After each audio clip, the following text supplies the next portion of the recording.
বানপানী গ'ল, কিন্তু দুখে কুলাই পাচিয়ে নধৰা হ'ল জোনাইৰ এইসকল বানাক্ৰান্ত পৰিয়ালৰ।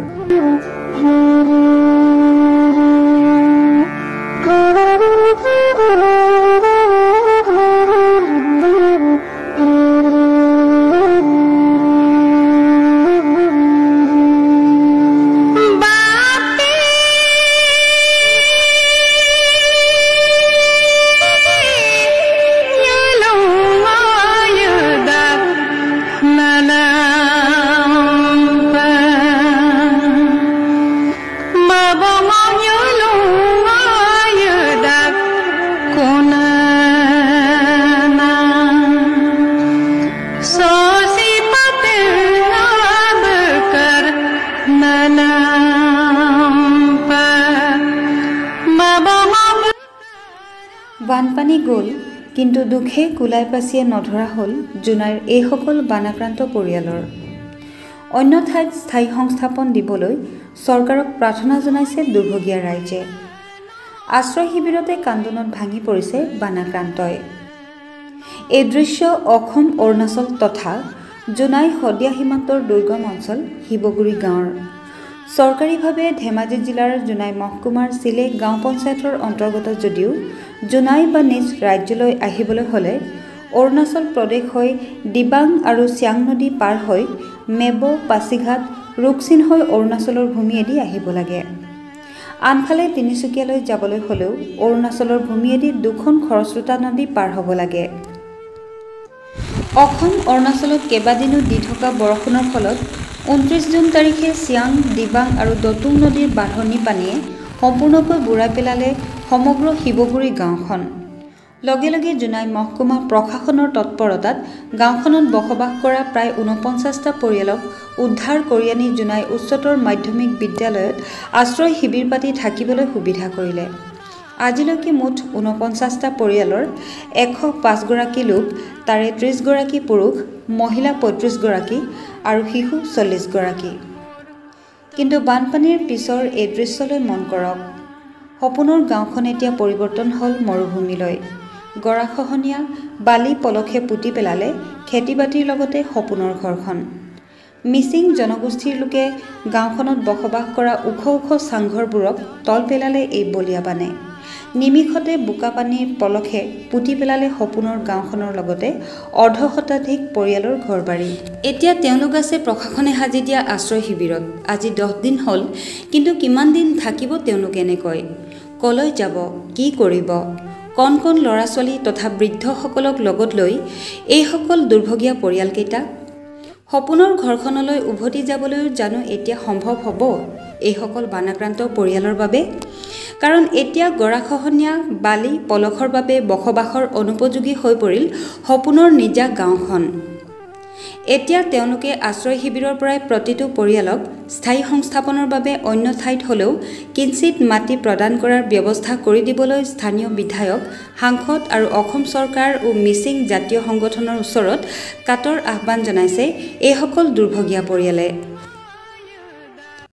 Kaima mulo bima mulo ngulo kol siene ngulo siang dotung apung kaila nepum sula kaila gore ko pagla ngulo ke polo ke okumo dungko dako kama atar mulgi pak bom la to ma akaya argi singa biut bin mare bo goro me jaga singa bo kapuyen sarkar akaya nulo ubira bima mulo ngulo ke dungko dako kama bo kabla kap kesula singa bi bo kaira gom kapuye bon dungko jaga kama nulu pai bi mahamelo mulu siro jibon okailo leganga nulu among ek toko ragom nulu bipae okai ek biga ragom bipae no sarkar ngulum jur mahamelo ngulu ke turko poti kama aw mang porai ting kama ek poro okai poti kara mulu manga ibo godung ka sang gupak pe makum sulang kumangulu bol gupum sulang kuma ram nulu pak sarkar pang nulu ngulu mayala khapoi kandang bidang bipae orang ke ngulu kokono ngulu lapai bon ngulu mengkoloi upai nai mau kose kang amma bo asik bin namam kae kala ngulu kaya si tunga si runga kaya gai no kaya birang ambom nang ulum nerpener bala singa bla jene tene ba pusul gudung nulu supak ngulum tung ko istan ko kapai ragom ek biga holeo ek kota holeo ngulum diboi lagi bo আমি 1995 চনৰ পৰা ওপৰ কব শিৱগুৰিত বসবাস কৰি আছিলোঁ। এই প্লাতে চিয়াং নদী আৰু দিবাং নদী দতুং নদীৰ পানীয়ে আমাক বছৰে প্ৰতি ডিষ্টাৰ্ব কৰি থাকে। এবছৰত 8 মহিনা গাঁৱলৈ পানী হৈ থাকে, খেতি বাতি কৰিব নোৱাৰোঁ। আৰু এই বছৰ 2024 চন এতিয়া চলি থকা বছৰটো বেছি পানী হৈ গ'ল। এতিয়া ঘৰ বাৰী চব ধ্বংস হৈ গ'ল, গৰা খহি নিছে আৰু পানী এতিয়া অলপ পলক বোকা পেলাই ঘৰ বাৰী চব উটুৱাই নিছে। এতিয়া আমি শিবিৰ পাতি আছোঁ। এতিয়া আমি 10 দিন ধৰি আজি শিবিৰত আছোঁ। আমি আমাক চৰকাৰে স্থায়ী সংস্থাপন ব্যৱস্থা কৰি দিব লাগে বুলি আমি আমাৰ শিৱগুৰি ৰাইজে সকলোৱে চৰকাৰলৈ অনুৰোধ জনালোঁ। আমিনো তাত ক'ত ঘূৰি যাম? আমাৰ পলবোকাত গোটেই মাটি বাৰী খেতি অনিষ্ট কৰি শেষ হৈ গ'ল, গৰা কাটি নিছে। এতিয়াও পানী শুকোৱা নাই, পানী বাঢ়িয়ে আছে, ঘৰ বাৰী চব উঠাই লৈ গ'ল। আমি ঘূৰি এতিয়া ল'ৰা ছোৱালীক কি খুৱাম? এতিয়া আমাৰ কোনো এটা উপায় সহযোগ বুলিবলৈ নাই। আৰু আমি কিমান দিন শিবিৰ পাতি থাকিম? কণ ল'ৰা ছোৱালীক লৈ আমাৰ এতিয়া পাঠদান কৰিবলৈ কোনো এটা ব্যৱস্থা নাই। আমাৰ বুঢ়া বুঢ়ী মানুহ বহুত, এতিয়া 70-80 বছৰৰ বুঢ়া বুঢ়ী মানুহ লৈ ফুৰি আমি ক'ত যাম?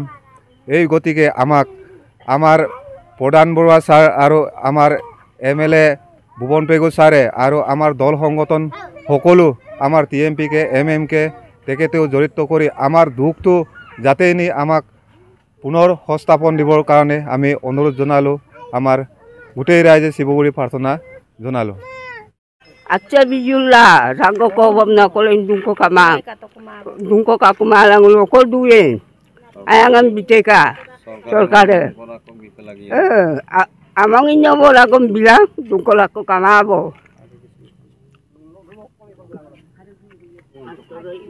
আমি শিৱগুৰিৰ পৰা বানপানীৰ পৰা গৰাখহনীয়া আৰু পানীত আমাৰ ঘৰ বাৰী চব খেতি পথাৰ শেষ হৈ কিনি আমি এতিয়া আহি ইয়াত ছেকেণ্ডাৰী হাই স্কুলত শিবিৰ হৈ আছোঁ। আমাক MLA ছাৰে আৰু লাগে আমাৰ ওখ ঠাইত আমি এতিয়া একো জেগাত থাকিবলৈ নাই। এতিয়া আমাক ল'ৰা ছোৱালী থাকিব জেগা নাই, ক'ত থাকিম, ক'ত পঢ়িব দিম? এতিয়া আমাৰ ক'তো উপায় নাই। এইটোৰ কাৰণে আপোনালোকক অনুৰোধ জনাইছোঁ, আমাক ওখ ঠাইত দিব লাগে, চিৰস্থায়ী মাটি অলপ হ'লেও আমাৰ থাকিব জেগা আমাক দিব লাগে। আমি অসমৰ বিভিন্ন প্ৰান্তৰ পৰা আহি ওপৰ কবু শিৱগুৰিত বসবাস কৰি আজি প্ৰায় 1995 চনৰ পৰা আমি বসবাস কৰি ওপৰ কবু শিৱগুৰিত আছি।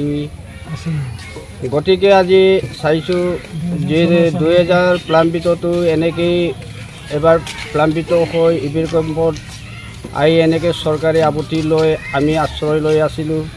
আশ্ৰয় লৈ পেলাই আকৌ যেতিয়া বানপানী সমস্যা যোৱাৰ লগে লগে আমাক আকৌ ওপৰ কবু শিৱগুৰিলৈ আমাক উভতাই লৈ তাতে বোৱাই আজি আমি প্ৰায় ইমান দিন আমি এই জীৱন যাপন জনোৱাৰ নিচিনাকৈ 8 মাহ কাল আমি পানীত বসবাস কাটি থাকিবলগীয়া হয়।